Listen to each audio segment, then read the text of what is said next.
네, 오늘은 이제 역설 중에 역설인 고난 중에 찬송이라는 주제로 말씀을 드리겠습니다. 여러분 혹시 고난 중에도 오히려 하나님 앞에 기도하고 찬송을 하신 적 있나요? 우리 전청은 언제 하셨어요? 예? 고난 중에 찬송 언제 하셨어요? 고난 중에 찬송 오늘 하나씩 언제 하셨냐고요? 날마다 하죠. 날마다요? 날마다 고난 받은 건 아니잖아요? 생활이 날마다 고난일 때도 있어요. 예, 날마다 고난일 때도 고난 중에 찬송이 얼마나 하나님의 신비한 은혜를 경험하는 놀라운 사건이 오늘 본문에 기록되고 있습니다. 저는 이제 총각 때 우리 청한이보다도 한참 어렸을 때 교회를 나갔지요. 바로 중학교 졸업하고 나서 허전한 마음 때문에 우리 선배 집안 형님한테 전도받아가지고 교회를 나갔는데, 아니 교회가 그렇게 재미가 있더라고요.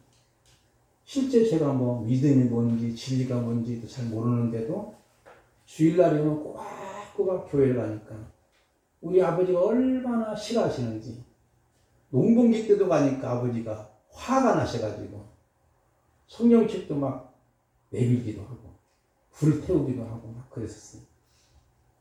결국은 나중에 우리 청한이 때문에 예수 잘 믿는 집사님이 되셔 돌아가셨는데, 결론이 그겁니다. 그때 아버지가 많이 저를 힘들게 했죠. 아버지고 트러블도 있었죠. 그때 제가 이제 산에 올라가서 늘 찬송하는 것이 있습니다. 336장 환난과 핍박 중에도 성도는 신앙이 있겠네. 그 찬양을 부르면 동네 사람들이 저 꼭대기에서 주일에가 찬양하네 그리 노래한다고. 그래서 그 내용은 지금도 생생하게 기억하는데 1절만 한번 불러보겠습니다. 환난과 핍박 중에도 성도는 신앙 지켰네. 이 신앙 생각할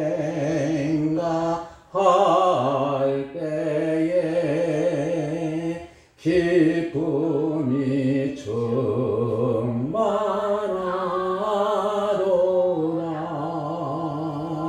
성도의 신앙 따라서 죽도록 충성하겠네. 아마 바울이 찬양했을 때는 2절 불렀을 겁니다. 옥중에 매인 성도나 양심은 자유 얻었네.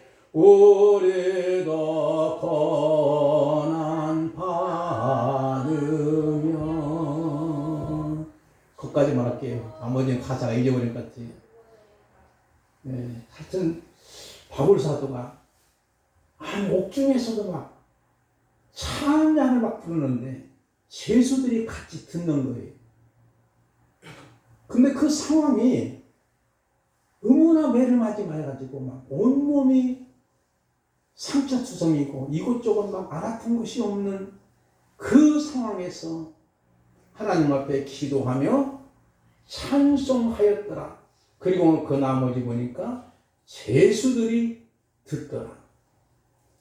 듣는 것은 그냥 지나친 것이 아니고 경청했다는 의미가 내포되고 있습니다. 우리 기독교는 바로 어떤 면에서 세상 사람들은 고난받고 힘들고 어려우면 원망, 불평하지요. 그러나 우리도 마찬가지. 여러분 힘들 때는 원망하세요. 하나님께 막 따지세요. Why me? 왜 나를 통해서 이렇게 어렵게 합니까? 왜 나만 고통받느냐고 바이든 대통령이 외친 말이거든요. 그러나 그 후에 너는 안 되니? 이러니 너는 안 되냐? 너도 마찬가지야. 다른 모든 사람에게도 어려움과 시련과 역경이 있지만 믿음의 성도들은 이 고난 중에서도 하나님의 신비한 은혜를 경험하는 축복의 통로로 쓰임받을 줄 분명히 믿습니다. 그래서 다윗은 이렇게 시편에 보니까 고백합니다. 시편 119편 71절 보니까 고난당한 것이 내게 유익이라 이로 말미암아 내가 주의 율례를 배우게 되었나이다. 세상에 이런 말이 어디가 있어요? 고난당한 것이 내게 유익이라고 고백하는 거예요. 고난이 유익일까요? 여러분 한번 상식적으로 생각해 보세요. 그러나 믿음의 세계에 들어가 보면 고난당한 것이 나의 모든 잘못된 부분, 거친 부분, 그런 모난 부분들이 다듬어지는 과정. 그래서 이 다윗은 고난당한 것이 내게 유익이라 내가 그러므로 하나님의 말씀을 배우게 되었다고 고백하는 거예요. 유익이란 말은 선하다, 좋다, 아름답다, 의롭다는 뜻입니다. 다윗은 하나님의 섭리 속에서 고난을 하나님의 은총과 사랑임을 고백하는 것입니다. 그리고 고난 후에 오는 주님의 은혜와 복이 있음을 확신합니다. 다윗은 고난 속에서 영감으로 시편을 많이 씁니다. 우리가 잘 아는 대로 여호와 나의 목자시니 내게 부족함이 없으리로다. 이 상황도 마찬가지예요. 사울왕의 추격도 있었고 때로는 아들이 배신과 패반이 있었고 부하들이 갑작스럽게 또 공격해 오는 거예요. 심지어는 블레셋 땅에 가서 그가 살기 위해서 가짜로 미친 채가 합니다. 침을 질질 흘리면서 그 처절한 환경 속에서도 그 상황에서도 나의 힘이 되신 여호와여 내가 주님을 사랑합니다. 이렇게 그가 고백했던 그런 모습이지요. 시편 23편이나 시편 119편이라든가 18편이라든가 그래서 심지어는 시편 69편 21절을 보면은 인쇄물이 없지만 제가 읽어드립니다. 그들이 쓸개로 나의 음식을 주며 목마를 때에 초를 마시게 하였사오니 그랬지요. 그들은 원수들이지요. 그들은 사울왕이 될 수 있고 부하들이 될 수 있고 자기를 배신한 자들이 될 수 있는데 그들이 쓸개로 나의 음식을 주니까 쓸개를 먹으니 얼마나 쓰겠어요. 먹을 수 없는 익무초보다 더 쓴 쓸개를 주는 거예요. 배고파 양식을 구하니까 오히려 쓸개를 주는 거예요. 내가 목마르다 하니까는 초를 주는 거예요. 초가 뭘까요, 여러분? 양초, 식초, 식초를 납니다. 그러면 여러분이 그거 식초를 통째로 먹어보면 목마를 때 속이 화가 나고 오히려 더 갈증만 가고 이런 상황인데도 그는 여호와 나의 목자시니 내게 부족함이 없습니다. 이렇게 신앙을 고백하는 거예요. 나의 힘이 되신 여호와여 내가 주님을 사랑한다고 고백하는 거예요. 왜냐하면 고난 중에서도 하나님의 신비한 은혜를 경험했기 때문인 줄 믿습니다. 오늘 본문 말씀도 바울이 억울한 옥중에서도 하나님을 기도하며 하나님께 기도하며 찬송하며 제수들이 듣는 거예요. 그곳이 바로 유명한 빌립보 도시입니다. 빌립보 도시는 작은 로마라고 하는 유명한 도시입니다. 16절 이하에 보니까 이런 말씀이 나오죠. 여러분 성경 봅시다. 우리가 기도하는 곳에 가다가 점치는 귀신들은 요종이 하나를 만나니 처음으로 그 주인들에게 큰 이익을 주는 자라. 기도하러 가다가 이 사건을 만나지요. 귀신 들려 총을 치는 요종 하나가 바울의 이름을 따라와 소리를 지르면서 17절을 보니까 이렇게 말하지요. 이 사람들은 지극히 높은 하나님의 종으로서 구원의 길을 너희에게 전하는 자라 하며 이 귀신 들린 요종이 틀린 말은 없는 거예요. 그런데 계속적으로 쫓아다니며 하니까 바울이 심히 괴로워서 돌이켜 귀신을 쫓아내는데 예수 그리스도의 이름으로 내가 내게 명하노니 그에게 나오라 하니 귀신이 즉시 나오게 됩니다.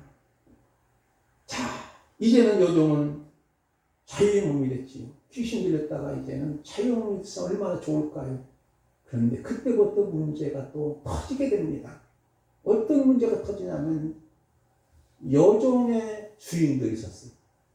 깡패 불량배 같은 여종의 주인들이 이 여종이 거리에 앉아가지고 점을 치면서 이제 점괘를 받는 돈을 뒤에서 챙겨가는 그러한 불량배들입니다. 근데 이제는 더 이상 귀신이 나가니까 귀신같이 못 맞추는 거예요. 맞출 수도 없고 못하는 거예요. 그러면 뭐가 끊어졌지요? 돈벌이가 꺼진 거예요. 돈벌이가 꺼져 나가니까 끝나버리니까 이 사람들 화가 나가지고 바울과 실라를 갖다가 끌고 가는 거죠.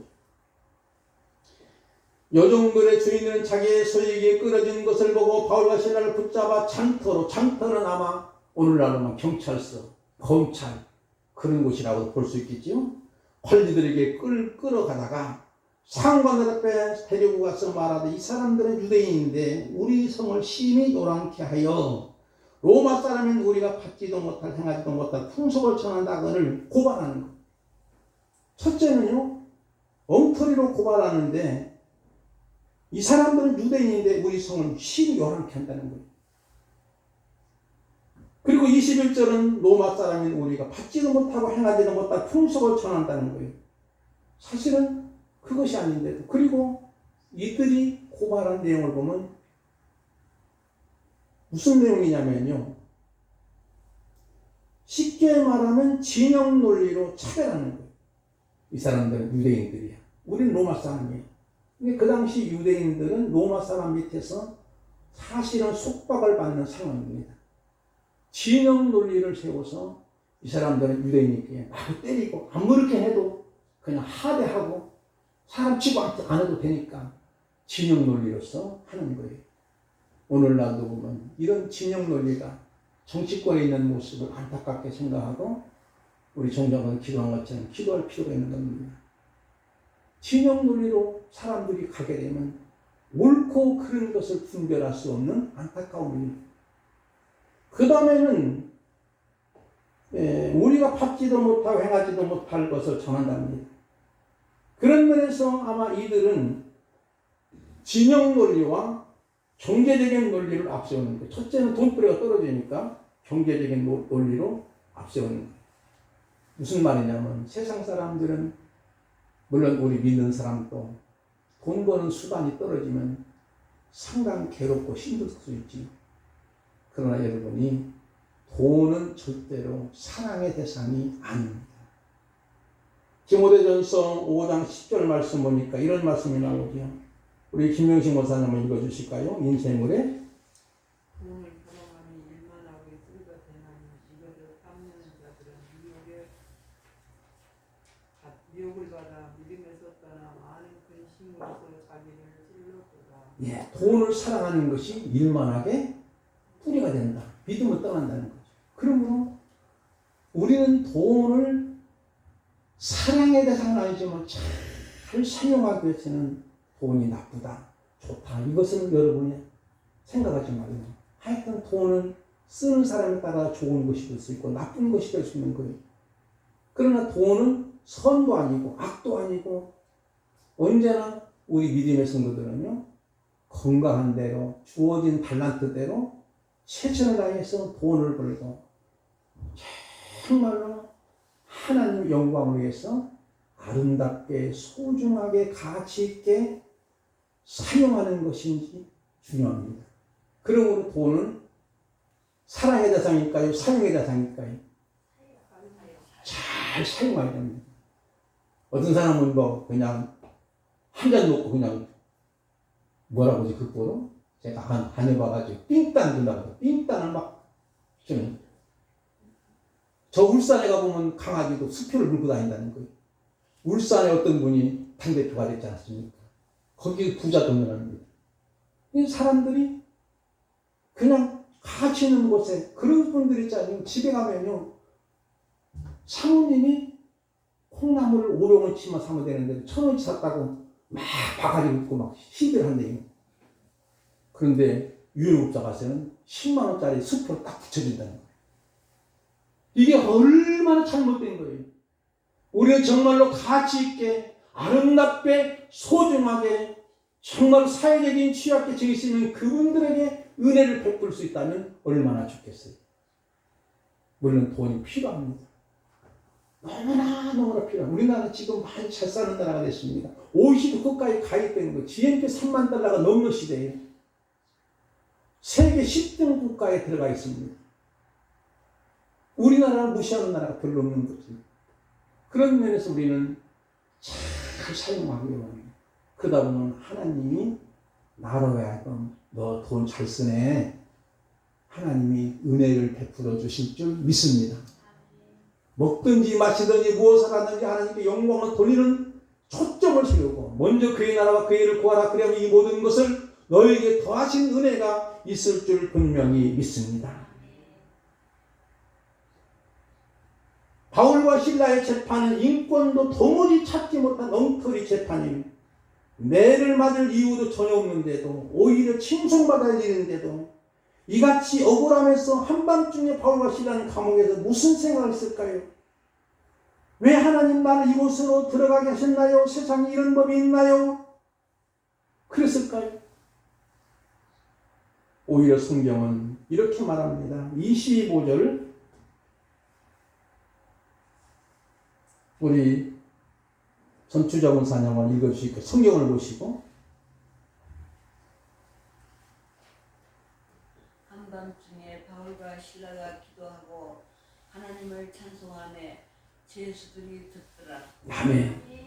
지금 이런 상황에서 막 옷은 찢겨가지고 온통에 매를 맞고 이곳저곳에 막 피멍해지고 막 그리고 아프고 막 이때 바울 목사님 신라도 아이고 목사님 나 아파요.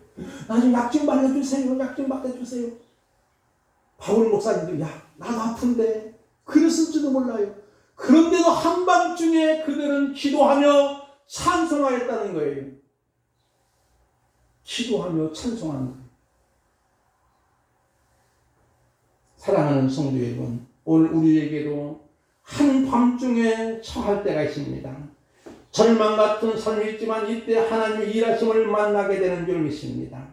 어떤 면에서 하나님의 선물은 검정 포장에 쌓여 줄 때가 있습니다.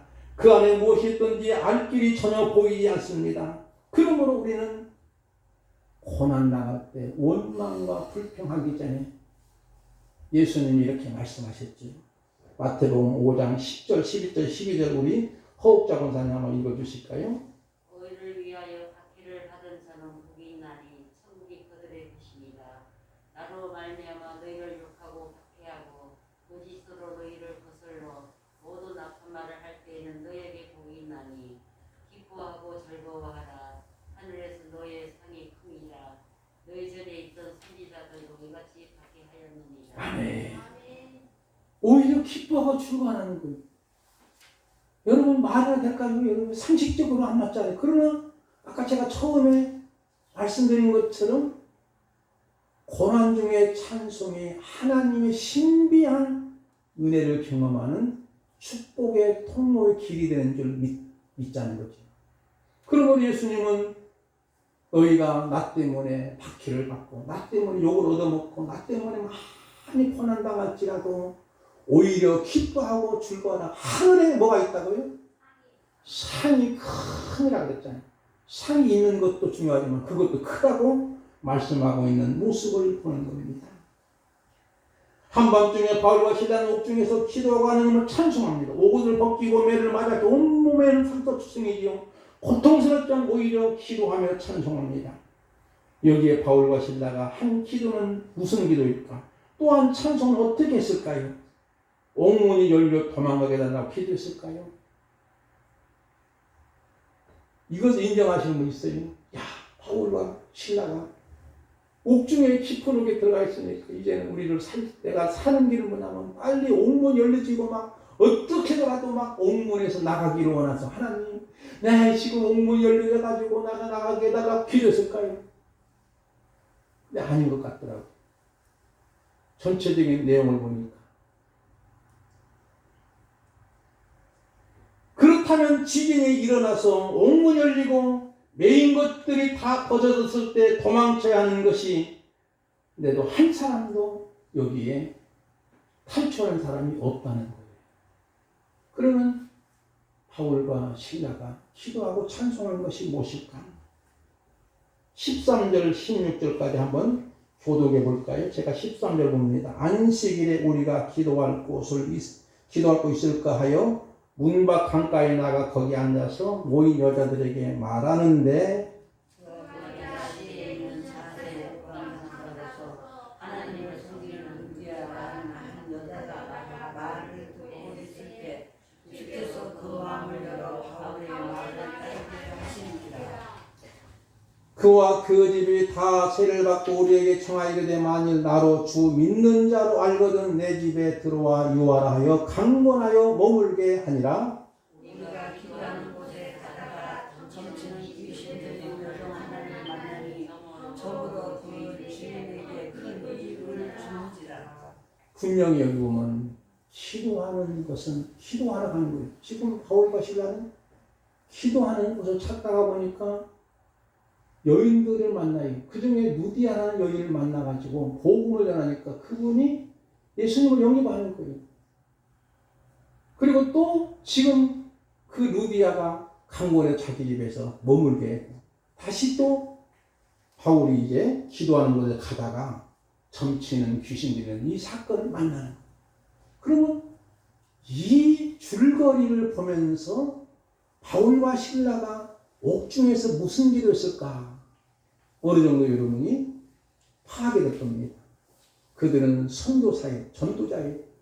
선교와 전도를 위해서 먼저 그의 나라와 그의 의하여 기도했던 그런 모습이지요.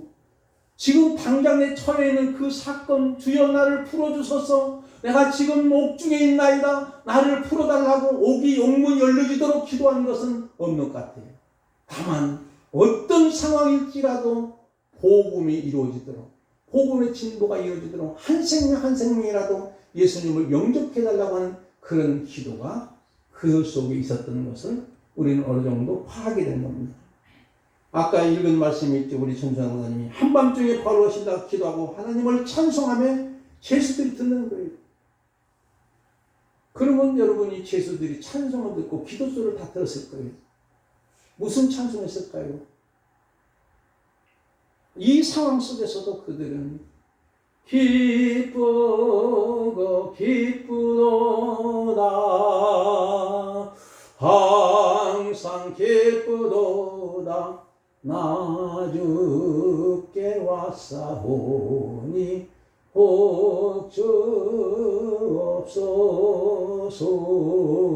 복주옵소서. 아마 기쁜 찬송을 불렀을 거예요. 제수들이 들을 때는 감동받을 거예요. 아마 이 찬양이 송축의 찬양이에요. 마음에서 울컥 우러나는 찬양입니다. 여러분 찬송할 때도 막 그냥 눈물이 나고 울컥할 때도 있지 않습니까? 그런 찬송이 그냥 뭐 가수처럼 멋지게만 불러오는 게 아니라 그냥 찬양을 불렀는데 막 어쩌면 나하고 그 찬송이 일치가 되는지 막 울컥하는 거예요. 그런 찬송이 송추 하나이다 하는 뜻입니다. 그런 찬송이라고 저는 생각해 보았습니다. 다니엘서 6장 10절 말씀 우리 김경 집사님 한번 읽어주실까요? 다니엘이 이 조서에 왕의 도장이 찍힌 것을 알고 자기 집에 돌아가서는 밑방에 올라가 예루살렘으로 향한 창문을 열고 전에 하던 대로 하루 세 번씩 무릎 꿇고 기도하며 그의 하나님께 감사하였다. 아멘.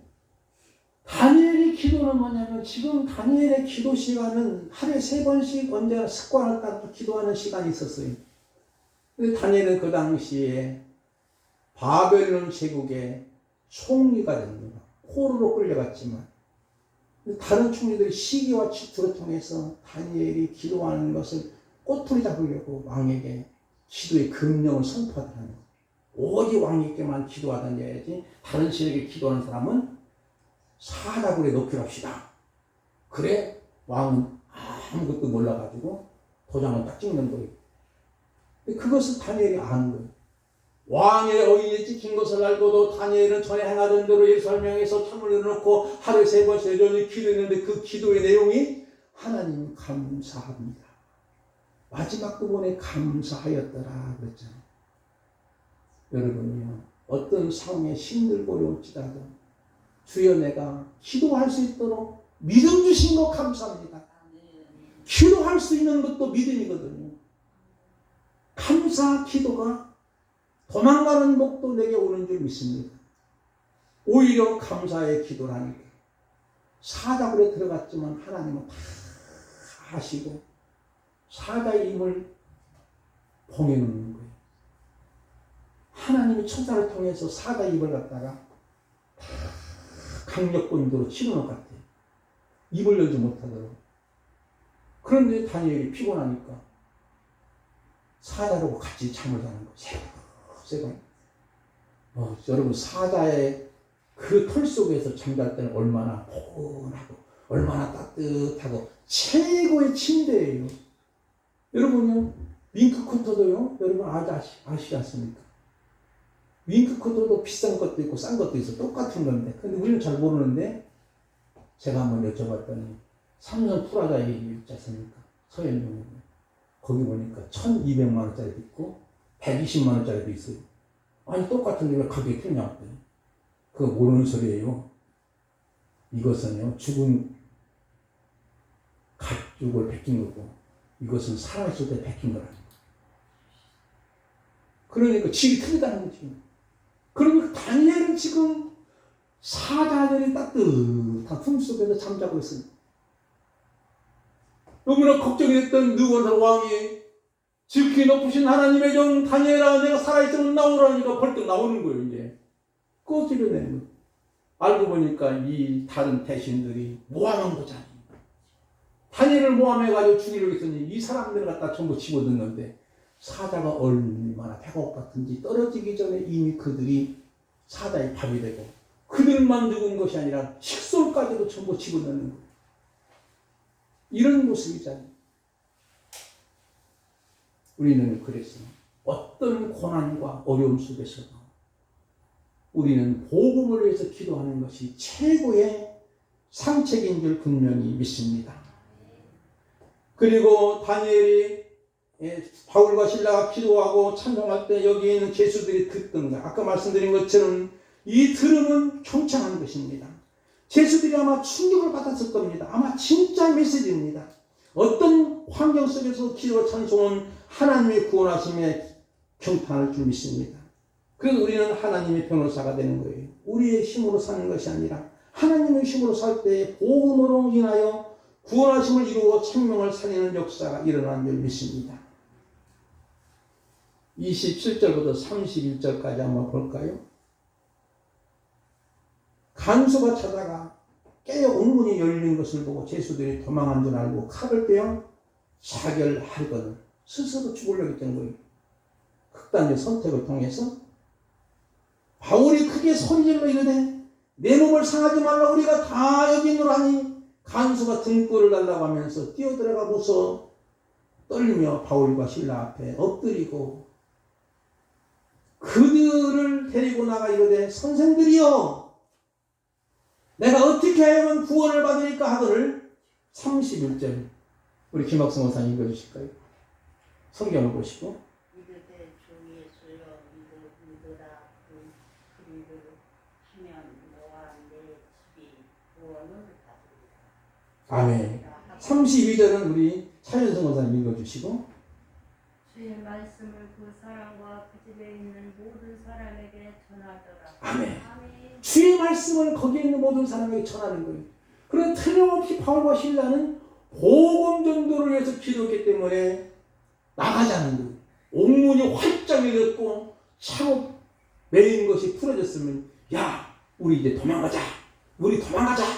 죄수들도 도망갔을 건데 한 사람도 도망가지 않고 그때 도망간 줄 알고 오해했던 간수장 요즘 말하는 교도관이 스스로 자결을 하는 거예요. 그러니까 바울이 알고 우리가 한 사람도 여기 도망가지 않았으니까 내 몸을 손을 대지 말라고 하니까 그러니까 이 간수장이 선생들이요 내가 어떻게 하면 구원받겠습니까? 내가 어떻게 하면 구원받겠습니까? 그러니까 바울이 주 예수를 믿으라 그러면 너와 내 집이 구원을 얻으리라. 따라합시다. 주 예수를 믿으라. 그리하면 너와 내 집이 구원을 받으리라. 여러분, 주 예수를 믿으라 그러면 너와 내 집이 구원을 얻으리라고 이렇게 말씀합니다. 그리고 나서 바로 복음을 전하니까 이 간수장 그 온 가족이 한밤중에 자기 가족들을 전부 데려와서 바울의 하나님의 말씀 복음의 메시지를 듣고 그날 밤에 또 세례까지 받고 예수를 믿으니까 어떤 일이 벌어졌냐면요, 34절 말씀을 한번 볼까요? 그들 데리고 자기 집에 올라가서 음식을 차려주고 그 온 집안이 하나님을 믿음으로 어떻게 됐다고요? 크게 기뻐하니라. 여러분, 얼마나 신비한 하나님의 역사가 일어나요. 우리 몸된 교회가 부활절 새가족 초청 잔치를 하게 됩니다. 여러분이 중요한 것은 조금 내가 힘이 들고 어렵고 나는 몸이 아파서 못 오는데 나는 전도도 못하는데 이렇게 여러분이 하지 말고 어떤 상황 속에서라도 아픔이 있고 슬픔이 있고 괴로움이 있을지라도 전도를 하다 보면 하나님의 신비한 은혜가 넘칠 줄 믿습니다. 분명한 거예요. 이 확신감입니다. 이거 목사님 나는 요즘에 자꾸 깔아앉아. 영적으로도 깔아앉고 이상할 만큼 힘들고 자꾸 몸도 말도 안 듣고 그렇지만 여러분이 기도할 때 주여 나의 병을 고쳐주소서 물론 하겠지. 그러나 중요한 건 나로 통해서 하나님 나를 한번 멋지게 좀 써주세요. 이렇게 기도할 거 아닙니다. 하나님 나를 멋지게 한번 사용해달라고 기도하는 거예요. 그러면 하나님이 여러분을 쓰시기 위해서 있는 질병도 치료주시고 없는 돈도 채워주시고 건강도 회복해주시고 물질에도 은총을 베풀어 주실 줄 분명히 믿습니다. 이런 은혜가 있기를 바랍니다. 고난 중에 찬송의 문이 고난과 찬송의 옥문이 열렸습니다. 생명을 구하는 구원의 문이 열렸습니다. 간수장의 온 가족이 구원을 받았습니다. 생명을 사는 문이 열렸습니다. 오늘 우리 성도들의 최고의 가치는 하나님의 믿음입니다. 하나님이 땅에 떨어지고 많은 열매를 맺습니다. 많은 열매 맺는 근본 부활절 새가족 초청잔치가 되어서 이 빈자리가 채워지고 채워질 수 있기를 주님의 이름으로 축복을 드립니다. 우리 찬송가 505장입니다.